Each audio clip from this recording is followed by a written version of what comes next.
नमस्कार, मैं हूं जगविंदर पटियाल। पब्लिक इंटरेस्ट में आपका स्वागत है। बच्चा टॉपर ही बने, सबको पीछे छोड़ दे, ऐसा कुछ करे कि आस पड़ोस के बच्चे उसके आसपास भी दिखाई ना दे। हर माँ बाप यही सपना लेकर आगे बढ़ता है, क्योंकि हर सेक्टर में कंपटीशन जो इतना तगड़ा है, यहीं से पढ़ाई में प्रेशर की रेस शुरू होती है। बच्चे को बेहतर कोचिंग दिलाई जाती है। राजस्थान का कोटा बहुत सारे माँ बाप के ऐसे ही सपनों का शहर है। भूलने नहीं दूंगा मैं आज कोटा के 2 बच्चों के सुसाइड की स्टोरी दिखानी है। उन माँ बाप की आंखें खुल जाएंगी जो बच्चों को पढ़ाई का बोझ लादने का सपना अपने मन में पाल के बैठते हैं। अपनी उम्मीदों और अपने सपनों की खातिर बच्चों पर पढ़ाई का पहाड़ लाद देते हैं। हरियाणा के एक मंत्री हैं संदीप सिंह, हॉकी के प्लेयर रहे हैं, सूरमा फिल्म बनी थी उन पर। संदीप के दामन पर दाग लगा है। महिला कोच से छेड़छाड़ में चार्जशीट दाखिल हो गई है चंडीगढ़ की अदालत में, पर खट्टर सरकार मंत्री के साथ खड़ी हो गई है। सीएम कहते हैं किसी हाल में मंत्री को नहीं हटाएंगे। आज एक्सक्लूसिव में हरियाणा के सियासी विवाद की पड़ताल करेंगे। 90 का दौर याद है आपको, जब घाटी में आतंकवाद ने सिर उठाया था। आतंकी गतिविधियों को लेकर जब जम्मू के 3 जिले बड़े बदनाम थे, क्योंकि कई नौजवान पाकिस्तान गए इन जिलों से और वहां आतंकी बन गए। 3 दशक बाद वो फिर एक्टिव हुए हैं। ऐसे 250 आतंकी हिट लिस्ट में हैं। आज सिग्नेचर स्टोरी में ऑपरेशन किश्तवाड़। हरियाणा के छोरे की गोल्डन थ्रो ने कहां नया वर्ल्ड रिकॉर्ड बना दिया। बी पॉजिटिव में बात करेंगे गोल्डन बॉय नीरज चोपड़ा की।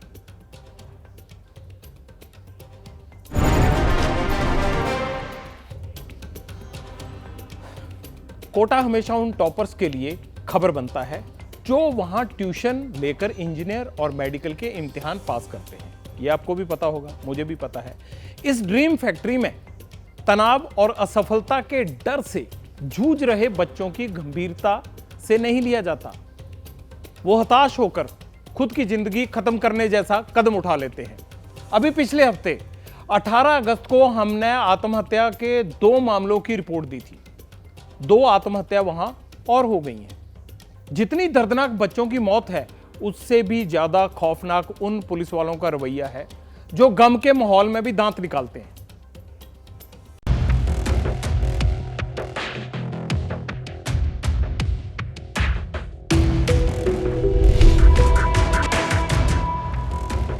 जब सरकार, प्रशासन सिस्टम की असली खामी को ढूंढने की बजाय हवाई फैसले लेता है, जहां सुसाइड रोकने के नाम पर पंखे पर स्प्रिंग लगाने, संडे वाले टेस्ट रद्द करने जैसे अजीबोगरीब ऑर्डर देता है, तो जान लीजिए किसी को आपके बच्चों की चिंता नहीं।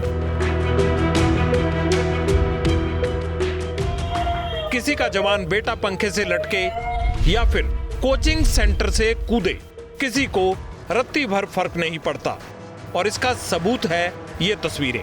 राजस्थान के कोटा में रविवार रात बिहार के रहने वाले 18 साल के आदर्श ने फांसी लगा ली। खबर फैली तो भीड़ जमा हो गई। पुलिस का इंतजार करने लगे। पुलिस वाले आए, तफ्तीश की, कैमरा उनकी तरफ घूमा।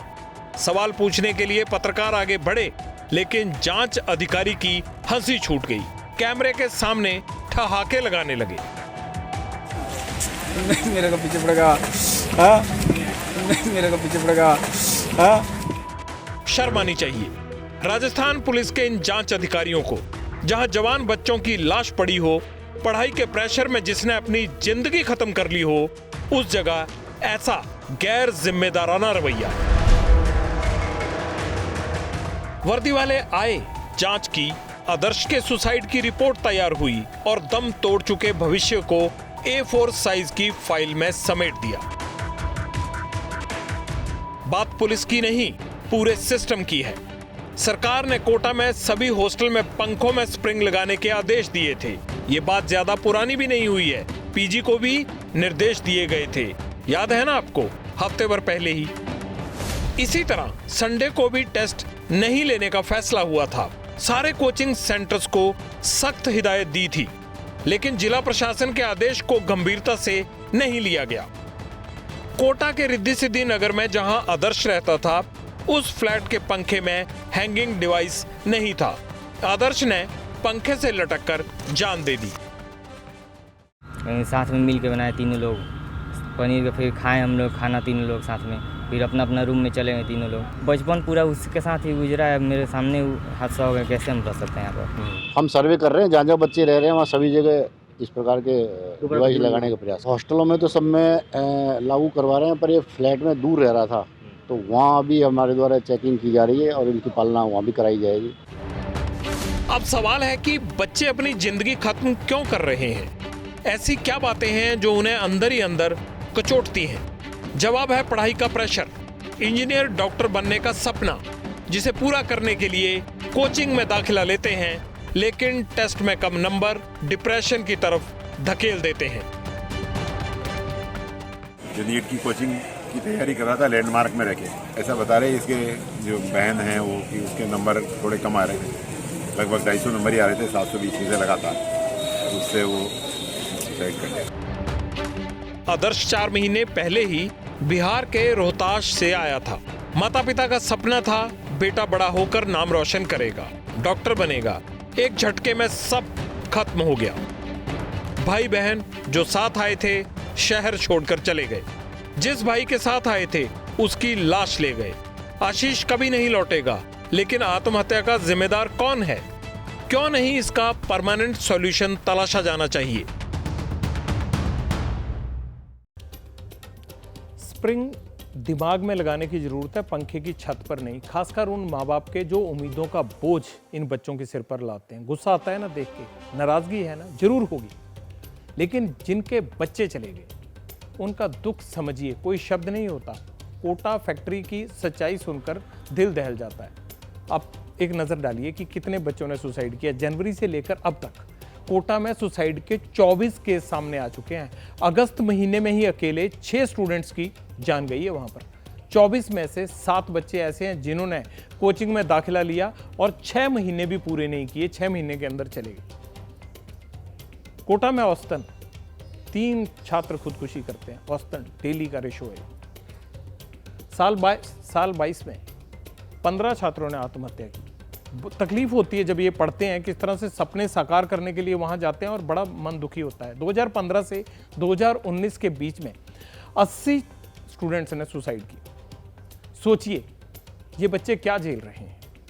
18 साल का आदर्श जहां फांसी पर लटक गया, वहीं 16 साल का बच्चा इंस्टीट्यूट की 6ठी मंजिल से छलांग लगा गया। कोटा के पास कामयाबी की भले ही कितनी ही चाबियां होंगी, लेकिन दम तोड़ते इन बच्चों की जिंदगी बचाने वाला एक भी ताला नहीं है। 16 साल के आविष्कार के ये आखिरी पल हैं। आखिरी बार सीसीटीवी फुटेज में उनकी तस्वीर दिखी। रविवार का दिन था, कोटा का कोचिंग सेंटर खुला था। 16 साल का आविष्कार टेस्ट पेपर देने पहुंचा। पेपर दिया, रूम से बाहर निकला, लेकिन नीचे नहीं उतरा। देखते ही देखते 6ठी मंजिल से छलांग लगा दी।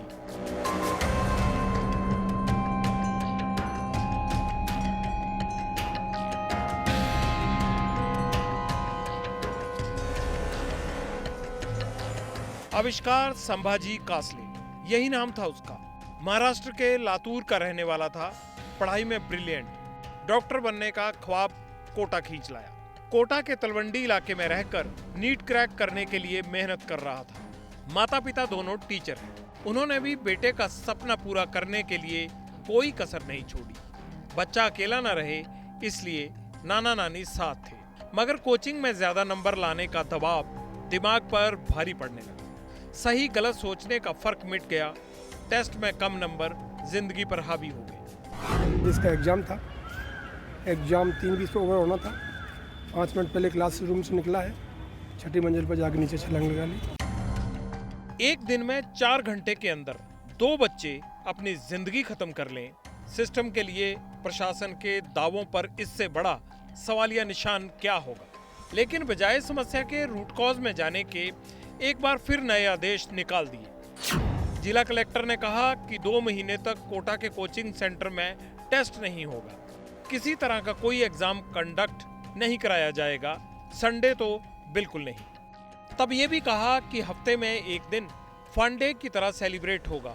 उस दिन बच्चों को सिर्फ आधा दिन पढ़ाई करवाई जाए, बाकी वक्त मस्ती। सिटी एसपी ने एक और प्रपोजल दिया, कहा कि कोटा में बच्चों के लिए खासकर एक स्टूडेंट पुलिस स्टेशन तैयार किया जाए जिसमें बच्चे खुलकर अपनी समस्या बता सकें। मीटिंग यहाँ हुई है, उसका मकसद ये था कि एक तो ऐसे कुछ इमीडिएट रीजंस तलाश किए जाएं कि तत्काल इस कार्य को रोकने के लिए, ऐसी घटनाओं को रोकने के लिए ऐसे टेम्परेरी मेजर्स क्या किए जाएं कि इमीडिएटली ऐसी चीज़ें में कमी आ सके, और एक लॉन्ग टर्म के स्टेप्स क्या लिए जाए जिससे आगे के लिए इसका प्रस्ताव लिया जा सके।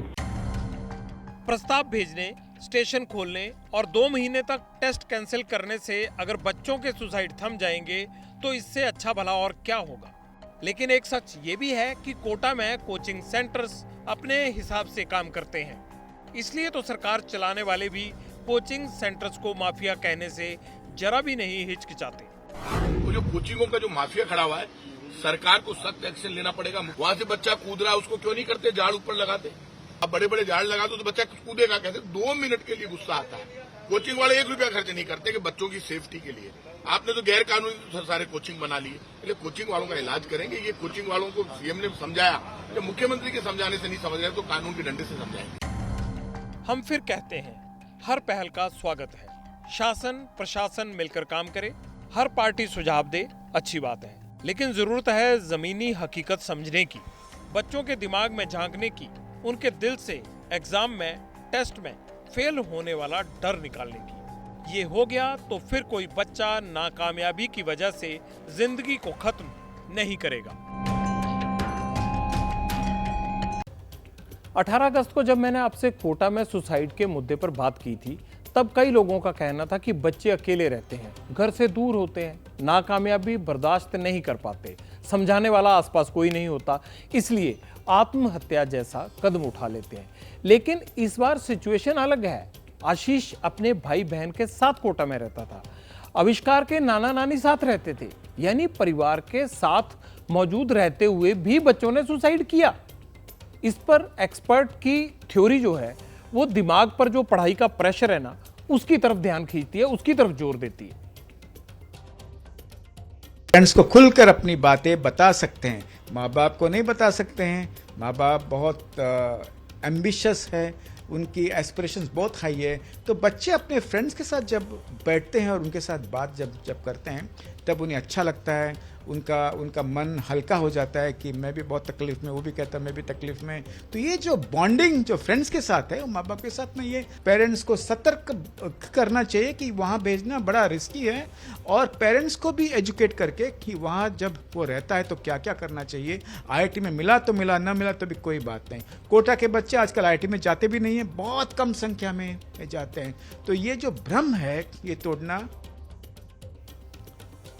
वाकई पेरेंट्स को एजुकेट करना बड़ा जरूरी है, जहां से असली प्रेशर होता है और बच्चा उनकी उम्मीदों पर खरा उतरने के चक्कर में कोई ऐसा कदम उठा लेता है जो उसे हमेशा हमेशा के लिए नंबरों की गेम से आज़ादी दे देता है। कोई कोचिंग माफिया कहता है, कोई कहता है सिस्टम से ऊपर क्लास लेने वाले हैं। लेकिन कोटा में जब छात्रों ने सुसाइड की खबर आती है, जब सुसाइड होता है, तो बच्चे के पेरेंट्स क्या सोचते हैं, खासकर वो जिनके बेटे बेटी 11वीं 12वीं क्लास में पढ़ते हैं। क्या ऐसे प्रेशर के बीच माँ बाप अपने बच्चों को कोटा भेजने के लिए तैयार है? मैं तो ये कहूँगा कि अब बच्चे कहें नहीं जाना कोटा। मैं तो कतई नहीं भेजना चाहूँगा अपने बच्चों को वहाँ पे। बट कोटा हमारी लिस्ट में कभी नहीं था। वहाँ रह रहे हैं पेरेंट्स के साथ, उनके साथ भी ये घटना हुई है, तो पता नहीं जब हम दूर रहेंगे तो और उनकी मेंटालिटी किस तरह से, वो क्या फेस करेंगे। वहाँ पे टीचर्स का प्रेशर होगा या फिर फ्रेंड्स का प्रेशर होगा, क्लास में अच्छे मार्क्स नहीं आए। बट मुझे लगता है कि मार्क्स डिसाइड नहीं करते बच्चों की फ्यूचर। पेरेंट्स है जो मेरे से सोचते हैं, उनके पास है ऑप्शन कि आप अपने तरीके से अपने बच्चों को करो और फिर भी आपको IIT में एडमिशन मिलेगा। एंड अगर नहीं भी मिलेगा तो इतना भी इम्पोर्टेंट नहीं है कि जान देने का सोचे। साइकोलॉजिकली हम लोगों ने प्रिपेयर करना चाहिए अपने बच्चे को कि ऐसे कोई भी सिचुएशन हो तो हार नहीं माननी चाहिए उसने। अच्छा, जरूरी नहीं कि डॉक्टर ही इंजीनियर हिंदुस्तान में वही एक लाइन है, बहुत सारे रास्ते, बहुत सारे लाइन है। आप बच्चों को वहाँ भेजिए, अपने बच्चों को असेस कीजिए, मेरा बच्चा क्या कर सकता है। हम भी कभी कभी गुस्से में बोलते हैं कि हमने इतने पैसे खर्च किए, हो जाता है एज ए पेरेंट। बट जब हम बैठते हैं तो हम सोचते हैं हमने गलत किया। पेरेंट्स को पेरेंट्स को समझाने का भी तो उनका फर्ज बनता है ना। उन बच्चों को समय, अगर बेटा कम नंबर आ जाए तो कोई बात नहीं, नेक्स्ट टाइम ट्राई अगेन, हिम्मत करने वालों को कभी हार नहीं होती।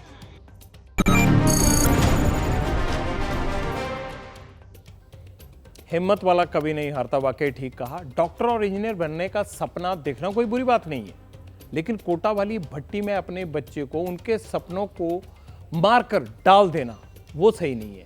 आपकी सोच के आगे भी जिंदगी हार जाती है। जब पेरेंट्स ये करने लग जाता है ना कि हमारा बच्चा तो ये कर जाएगा, कोटा गया तो अब तो नीट हो गया क्लियर, ये गलत है। उम्मीदों का इतना बोझ मत ला दिए कि आदमी जिंदगी से ही चला जाए, और वो भी इस उम्र में जब वो सपने देखना भी शुरू नहीं करता। क्या उम्र होती है? 18 साल, 19 साल, 17 साल, इसी एज के बच्चे जा रहे हैं, जान दे रहे हैं। 8 महीने में 24 बच्चे चले गए। हमें शर्म आनी चाहिए इस तरह के सिस्टम पर, इस तरह की सोच पर। अपने उम्मीदों के पहाड़ तले हम अपने बच्चों को रोज दफन कर रहे हैं। मैं तो बच्चों से कहूँगा कि अपने पेरेंट्स को साफ बोलना है कि नहीं जाना कोटा, और माँ बाप से भी एक बात कहनी है, अपने बच्चों को अपने सपनों के बोझ के तले मत दबाइए कि उनको अपनी ज़िंदगी ही बोझ लगने लगे।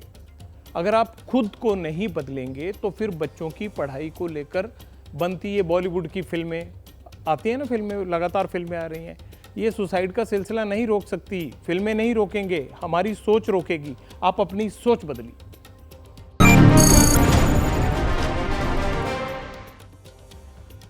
बेटी बचाओ बेटी पढ़ाओ का नारा तो आपने सुना ही होगा। जानते हैं इसकी शुरुआत कहां से हुई थी? हरियाणा से हुई थी। मकसद क्या था? मकसद था हरियाणा में बेटियों को बेटों की तरह तरजीह देना। कोई फर्क नहीं है लड़के लड़की में, उन्हें जीने का, आगे बढ़ने का, आगे पढ़ने का मौका देना। आज उसी हरियाणा में एक बेटी इंसाफ मांग रही है, उसकी उम्मीद के आड़े सरकार की जिद आ रही है, और सवाल सरकार की नीयत पर भी उठ रहा है। यौन शोषण के आरोपी मंत्री के खिलाफ चंडीगढ़ की कोर्ट में चार्जशीट दाखिल हो गई है। चंडीगढ़ कोर्ट ने मंत्री को नोटिस भी कर दिया। 16 सितंबर को मंत्री को अदालत में पेश भी होना है, लेकिन मुख्यमंत्री ने सदन में आज कह दिया कि मंत्री सरकार में बना रहेगा, उसके इस्तीफे का कोई सवाल नहीं। नहीं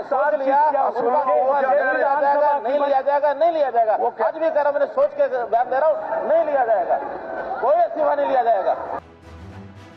हरियाणा के सीएम मनोहर लाल खट्टर सोमवार को कुछ तय करके आए थे, और जो तय किया था वो बात खट्टर साहब ने विधानसभा में साफ साफ कह दी, यानी यौन शोषण के आरोपी मंत्री संदीप सिंह हरियाणा सरकार में बने रहेंगे, और सरकार संदीप सिंह से उनका इस्तीफा नहीं लेगी। नहीं लिया जाएगा। वो आज भी कह रहा, मैंने सोच के बयान दे रहा हूं, नहीं लिया जाएगा, कोई इस्तीफा नहीं लिया जाएगा। इस मुद्दे ने हरियाणा विधानसभा के मॉनसून सत्र का टेम्परेचर बढ़ा दिया, क्योंकि मंत्री संदीप सिंह के खिलाफ चंडीगढ़ की अदालत में चार्जशीट दाखिल हो चुकी है, और चार्जशीट में जो कहा गया है वो संदीप सिंह की मुश्किलें बढ़ाने वाला है। इसलिए विपक्ष खट्टर सरकार से सवाल पूछ रहा है कि छेड़खानी और यौन उत्पीड़न के आरोप लगने से लेकर चार्जशीट दायर हो जाने के बाद भी खट्टर सरकार ने संदीप सिंह को माननीय क्यों बना रखा है। सवाल वाजिब भी है। चार्जशीट दाखिल होने में जब 8 महीने लग गए तो संदीप सिंह के मंत्री बने रहते निष्पक्ष जांच और कार्रवाई कैसे होगी? पीड़िता को इंसाफ कैसे और कब मिलेगा? उसे वाकई न्याय मिल पाएगा भी या नहीं? संदीप सिंह को ऐसे सदन में हम कैसे बैठने दें जिसके ऊपर आरोप लगा हरियाणा की बेटी के साथ छेड़छाड़ का, जिसके तथ्यों की जांच होकर चार्जशीट फाइल हो गई? ऐसा व्यक्ति उनके साथ कैसे बैठ सकता है? अगर ये भावना होती तो संदीप सिंह का अभी तक इस्तीफा हो चुका होता, अभी तक उनको बर्खास्त कर दिया गया होता। हम इस लड़ाई को सड़क पे संघर्ष करेंगे। इस पे विधानसभा में मुख्यमंत्री ने एक ही बात को 3 बार कहा, सोच समझ कर कहा, जोरदार ढंग से कहा कि इस्तीफा नहीं लिया जाएगा तो नहीं लिया जाएगा।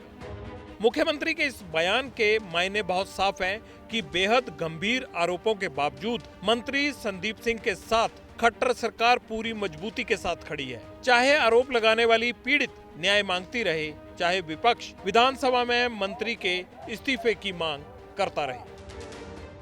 बड़े ऑफिसर्स के ऊपर जो लोग पदासीन होते हैं उनके ऊपर अगर इस तरह के आरोप लगते हैं तो नैतिकता के तौर पर उनको अलग हो जाना चाहिए। चार्जशीट जो है फाइल हो गई है और बहुत संगीन जो है उसके अंदर जो सेक्शंस हैं, उसके बाद जो है वो विधानसभा के अंदर आते हैं और ऐसे खिलखिलाते हुए जो है नजर आते हैं। संदीप सिंह पर गुनाह का जो साया मंडरा रहा है वो बेहद संगीन है, क्योंकि संदीप सिंह पर आरोप लगाने वाली पीड़िता उसी मैदान से जुड़ी है जहां से निकलकर संदीप बुलंदी तक पहुंचे हैं। दुनिया भर में उनकी पहचान बनी है।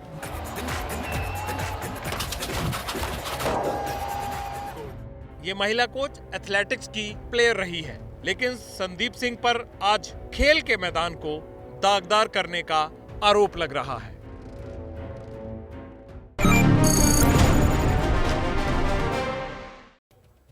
संदीप सिंह कौन है? हरियाणा सरकार में मंत्री बनने से पहले संदीप सिंह हॉकी का जाना माना नाम था। मैदान में संदीप सिंह अपनी ड्रैग फ्लिक और पेनल्टी कॉर्नर स्पेशलिस्ट के लिए जाने जाते थे। मुझे याद है, ट्रेन में सफर करते हुए एक बार संदीप को अचानक गोली लग गई थी। बड़ी मुश्किल से मैदान पर वापसी हुई थी और उसके बाद ही सूरमा नाम की फिल्म बनी थी कि किस तरह से संघर्ष करके संदीप वापस मैदान पर आया। संदीप पर मंत्री बनने के बाद इल्जाम संगीन है। अगर आरोप साबित हुए तो हॉकी के सूरमा का सुनहरा अतीत जो है ना, वो दागदार भविष्य में जरूर बदल सकता है। लेकिन संदीप के लिए सियासी राहत इतनी है कि कचहरी की लड़ाई में हरियाणा सरकार उसकी गोलकीपर बनकर खड़ी हो गई है।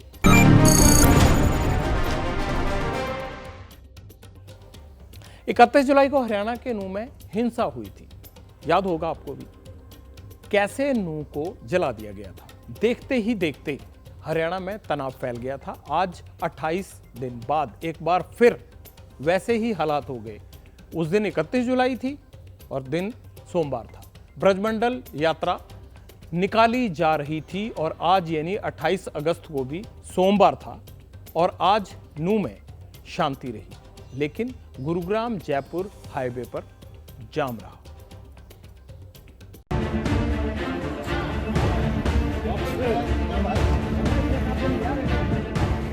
28 दिन पहले नूह में जो हुआ था, हरियाणा का ये जिला आज उसी कगार पर पहुंच गया था।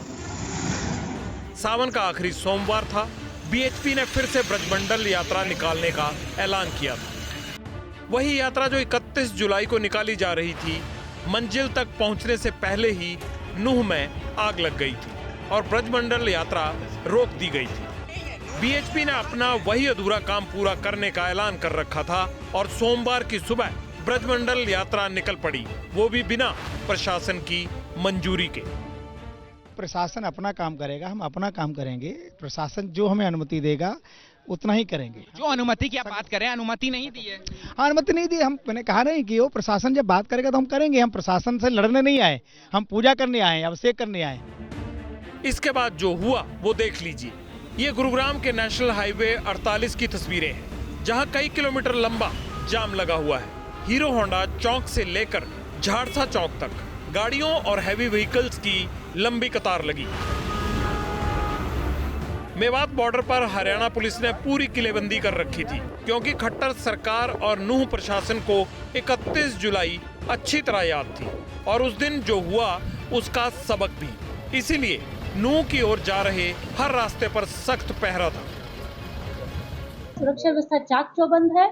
हमारे जिले के तमाम पुलिस फोर्स और जो पैरामिलिट्री फोर्सेस हमारी बाहर से आई हुई हैं, उनका हमने डिप्लॉयमेंट किया हुआ है। जगह जगह नाके लगाए गए हैं, चेकिंग चल रही है, ताकि किसी भी तरह की अप्रिय घटना की जो 31/7 को हमने देखा था, कोई भी उस तरह की कोई भी पुनरावृत्ति ना हो। लेकिन इस पहरेदारी के चक्कर में शासन और प्रशासन भूल गया था कि पब्लिक का क्या होगा, जो 31 जुलाई को भी मुसीबत में फंसी थी जब नूह में खुलेआम हिंसा हो रही थी और आज भी फंस गई। लेकिन ऐसा हुआ क्यों? शासन की तरफ से ब्रजमंडल यात्रा को मंजूरी नहीं थी। किसी तरह शांति से सोमवार तो गुजर गया, लेकिन नूह में हालात बदल चुके हैं। सबसे ज्यादा असर रोजगार पर पड़ा है। सारा बाजार बंद है। आम ये कोई एक तो की दुकान नहीं है। इसमें हिंदू मुस्लिम सबकी दुकानें हैं, बराबर दुकानें हैं, सबका रोजगार है। लेकिन एक महीने से यही होता रहा है कि भाई कभी दुकान खुल जाती है, कभी बंद हो जाती है। असर तो बहुत ज़्यादा है, क्योंकि हमारे यहाँ जो बिक्री है ना, वो गांवों से है और गांव वाले डर के अब जो माहौल बना पड़ा है ना, कुछ भय बना पड़ा है जैसे, वो आ नहीं रहे। दिन भर में 500 रुपये कमा लेते, अब 100 भी नहीं है। मजदूर आदमी बेचारा मजदूर नहीं कर पा रहे, क्यों कोई काम ही नहीं कराएगा तो वो क्या करेंगे। दुकान वाले ग्राहक नहीं आएगा तो क्या बेचेंगे, वो बेचारे बैठे रहेंगे। ये हालात चल रही सर। अब धीरे धीरे ना सुधर रहा है। असर यही पड़ रहा है, लोग बाग नहीं आ रहे शहर में, काम धंधा मंदा है, कोई कमाई नहीं है। फिर भी लोगों को उम्मीद बरकरार है माहौल बदलने और हालात सुधरने की।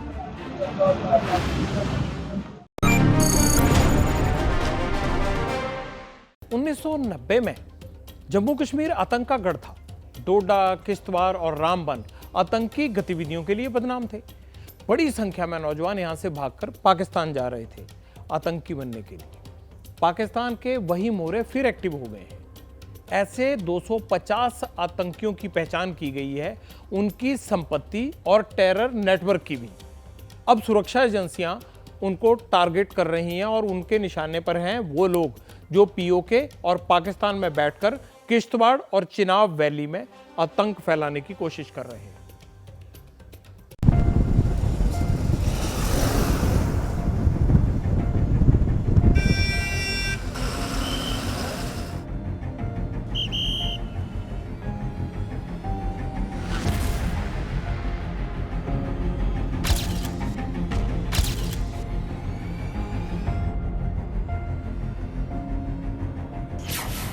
जम्मू कश्मीर में ऑपरेशन किश्तवाड़ क्यों एक्टिव हुआ? सीमा पार कितनी गहरी साजिशें फिर रची गई और क्यों ये ऑपरेशन जरूरी है?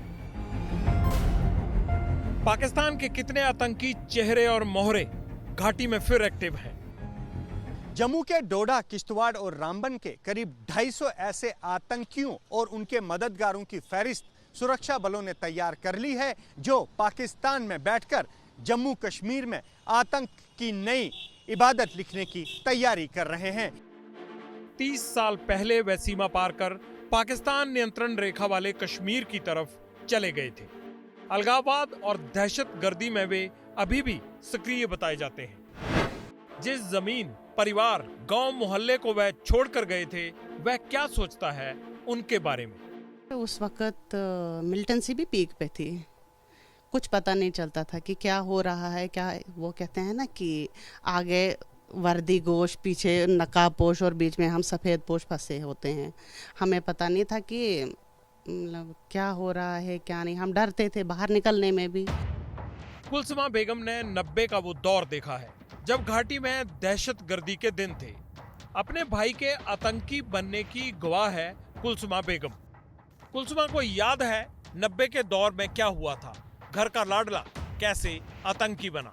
10वीं का इम्तिहान उसका चल रहा था, तो उसका वो रिजल्ट जो था तो वो डाउन निकला, जिसकी वजह से थोड़ी सी उसको घर में डांट डपट भी पड़ी। 1-2 दिन तो यही था हमें कि किसी बहन के गया है या मासी के गया है या और किसी अपने रिश्तेदार के। लेकिन 2-3 दिन घर वालों ने ढूंढा तो वो कहीं नहीं मिला। उसके बाद FIR की। 1987 से 1989 के बीच घाटी में आतंकवाद ने सिर उठाया। 1990 का दौर आते आते कश्मीर घाटी में अलगाववाद और हिंसा उबाल पर थी, जिसका असर जम्मू के कुछ इलाकों में भी था। जम्मू कश्मीर में रामबन, डोडा और किश्तवाड़ जिले आतंकवादियों के लिए बदनाम थे। आज घाटी में शांति है, आतंक की कमर टूट चुकी है। घाटी का सही अमन पाकिस्तान को रास नहीं आ रहा।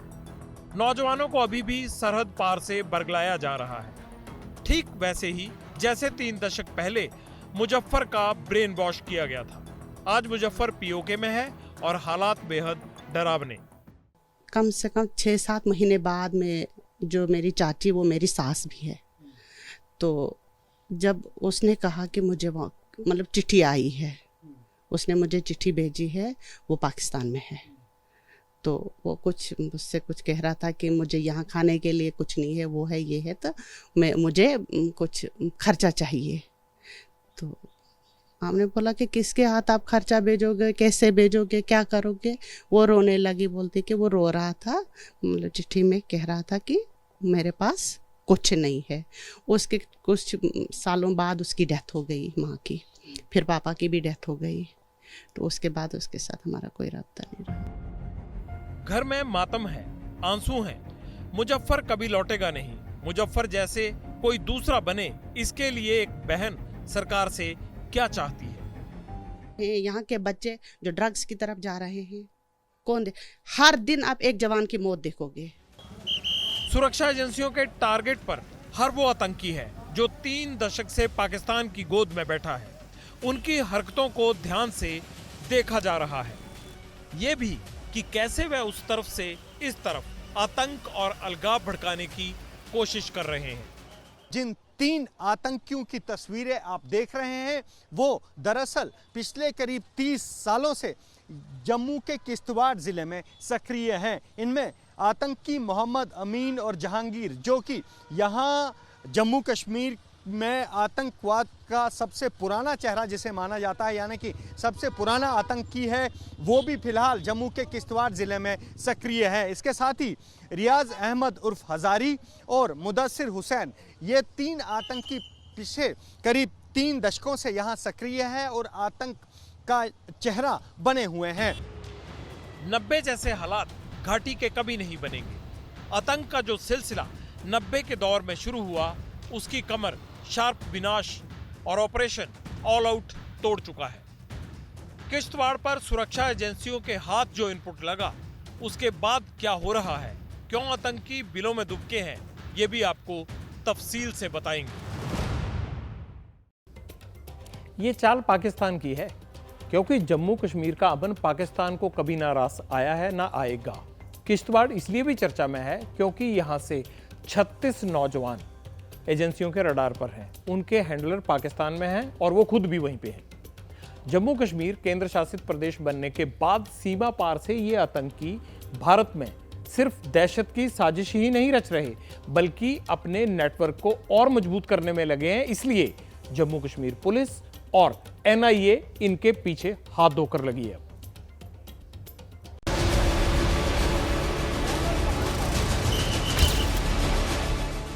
आतंकवादियों के पोस्टर जम्मू कश्मीर में कई जगह अभी भी चस्पा है, जिनकी सुरक्षा एजेंसियों को शिद्दत से तलाश है। खबर ये नहीं है कि किश्तवाड़ में 36 ऐसे आतंकी आइडेंटिफाई हुए हैं। खबर ये भी है कि उनके करीब 140 स्थानीय लोगों से सक्रिय संपर्क है। खबर ये भी है कि इन हरकतों पर अगले स्तर की कार्रवाई की शुरुआत हो चुकी है। मल्टी प्रॉन्ग स्ट्रेटेजी के हिसाब से हमने इन्वेस्टिगेशन शुरू की है कि वो किस इंडिविजुअल से बात करते हैं, उनके मोबाइल फ़ोन कौन से हैं और वो किस ऐप को यूज़ कर रहे हैं, और उसके बाद उन लोगों को हमने कोर्ट में पेश किया है, उनकी स्टेटमेंट्स रिकॉर्ड करवाई और इन्वेस्टिगेशन का पार्ट बनाए। जम्मू से पाकिस्तान भागे युवा 90 के दौर से हैं। हरकत उल जिहादी इस्लामी और हिजबुल मुजाहिदीन जैसे आतंकी संगठनों से इनका वास्ता है और अब सीमा पार बैठकर घाटी के युवाओं को बरगला रहे हैं। इन आतंकियों के खिलाफ केस दर्ज हैं। उनकी संपत्तियों का लिंक भी खंगाला जा रहा है। ये पता लगाया जा रहा है कि कहीं ये आतंकी अपनी संपत्ति के जरिए टेरर नेटवर्क की फंडिंग तो नहीं कर रहे। सुरक्षा एजेंसियों के साथ किश्तवाड़ पुलिस भी फुल एक्शन में है। पाकिस्तान में बैठे आतंकियों को वारंट भेजने की तैयारी हो रही है। उस समय एक सैलाब था, उस समय कमोपेश सैकड़ों नौजवान हमारे इलाकों से उस पार गए और उस पार में जाकर वो बेचारे इस वक्त वो बहुत ज़्यादा वहाँ पे परेशान हैं, उनके घर वाले भी यहाँ पे परेशान हैं। तो हम लोग ये चाहते हैं कि दोनों मुल्क बैठें, हिंदुस्तान और पाकिस्तान बैठें, वो बातचीत करें और जो वहाँ पे वो हमारे लड़के हमारे खुसूसन ज़िला किश्तवाड़ डोडा के हैं, उनको पुरअमन तरीके से अपने माँ बाप के हवाले किया जाए। सीमा पार बैठे आतंकी अलग अलग जरिए से घाटी में युवाओं के टच में हैं, लेकिन घाटी अमन चाहती है, नौजवान भटके ना। इसके लिए सरकार के साथ कई संस्थाएं काम कर रही हैं। एक बार जब हम यहाँ हॉस्पिटल की तरफ जा रहे थे तो मानसिकता देख लीजिएगा कि किस प्रकार की है। मैं पहुँचता हूँ ग्रीन मॉडल के थोड़ा सा टर्न पे, बंदा कह रहा है मेरे को, सादत साहब शायद बड़ा शौक है आपको भारत के खाकों में रंग भरने की, कभी ऐसा रंग भरूंगा कि रंग भरना भूल जाएगा। तो उन लोगों को रेडिकल करने की कोशिश की गई। मैं पिछले 17 साल से देश की एकता और अखंडता के प्रति लोगों में विश्वास जगाने का कार्य कर रहा हूँ। सरहद पार करते वक्त ये लड़के थे 16 से 22-23 साल के। 30 साल बाद अब ना हौसले वैसे हैं ना इरादे। अपने अरमान पूरे करने की लड़ाई में वे थक और हार दोनों चुके हैं। पर सुरक्षा एजेंसियां चाहती हैं कि इस वक्त के लड़के और नौजवान अपनी राह भटकने से बचें, अमन को बचाए और बनाए रखने का यही रास्ता है। बातचीत हो सकती है, किसी से भी हो सकती है, लेकिन पहले आतंक का रास्ता छोड़ना होगा। आतंक के रास्ते पर चलकर बातचीत का कोई सवाल नहीं उठता। यही उन नौजवानों को भी कहना है हमने जो आज भारत में दहशतगर्दी की साजिश रच रहे हैं, और वो भी पाकिस्तान के इशारे पे।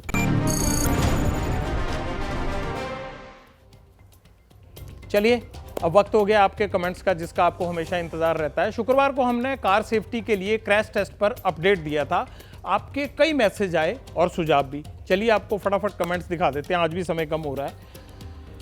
ये कार सेफ्टी को लेकर योगेश जी दे रहे हैं, engineers car safety rating will sure help Indians to choose better car. Joginder Patel, thanks for covering this news. Shocking news about the Punjab police is actually disturbing the law abiding citizen. Bhagwant Mann must take suo moto of this। वो जो police वालों ने गड़बड़ की थी उसको लेके भगवंत मान को कह रहे हैं suo moto। अंकुर जी क्या लिखते हैं, please do a show on the money wasted by the money wasted on advertisement by the AAP government in Punjab. जरूर अंकुर जी, आज समय कम है, बाकी के कमेंट्स नहीं दिखा पाएंगे, लेकिन पब्लिक इंटरेस्ट में आज इतना ही। बाकी आगे क्या है ब्रेक के बाद, अखिलेश आनंद के साथ घंटी बजाओ। मगर खबरों के लिए आपने कहीं नहीं जाना है। एबीपी न्यूज़ के यूट्यूब प्लेटफॉर्म पर खबरों का सिलसिला जारी है। अब मुझे दीजिए इजाज़त, और कल रात 9 बजे होगी आपसे फिर मुलाकात।